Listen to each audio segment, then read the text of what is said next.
En un lugar muy lejano, donde los colores del arco iris bailan en el cielo, vivía una paloma torcaz llamada Petra.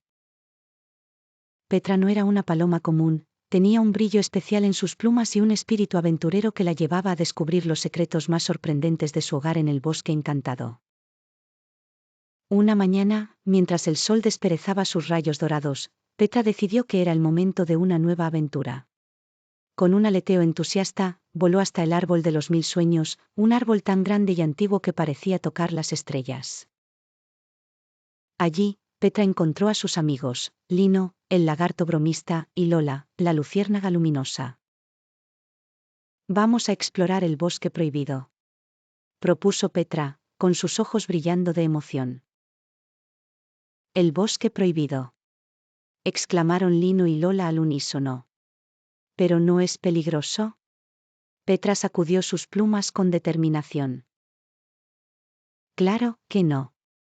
Juntos podemos con cualquier cosa. Además, escuché que hay un tesoro escondido». El trío se adentró en el bosque prohibido, donde los árboles susurraban historias antiguas y las hojas crujían bajo sus patas. De repente, escucharon un ruido extraño. Era Pipo, el ratón cantante, que siempre tenía una canción en la punta de la lengua. «Pipo», gritó Lino. «¿Qué haces aquí?». Pipo sonrió y comenzó a cantar. «A la sombra de los pinos, hay un tesoro escondido, con cuidado hay que buscar, y con amigos celebrar». Guiados por la melodía de Pipo, siguieron el rastro hasta encontrar una cueva oculta entre las raíces de un roble gigante. Dentro, encontraron un cofre antiguo cubierto de polvo.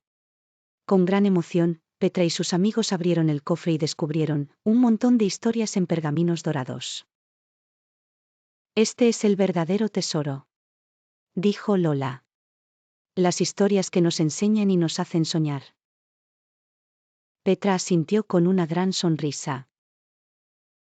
«Tenemos que compartirlas con todos en el bosque». Petra, Lino, Lola y Pipo regresaron a su hogar, llevando consigo no solo el cofre de cuentos, sino también la lección de que los mejores tesoros son los que nos unen y nos enseñan a ser mejores. Cada noche se reunían bajo el árbol de los 1000 sueños para leer los cuentos y soñar juntos.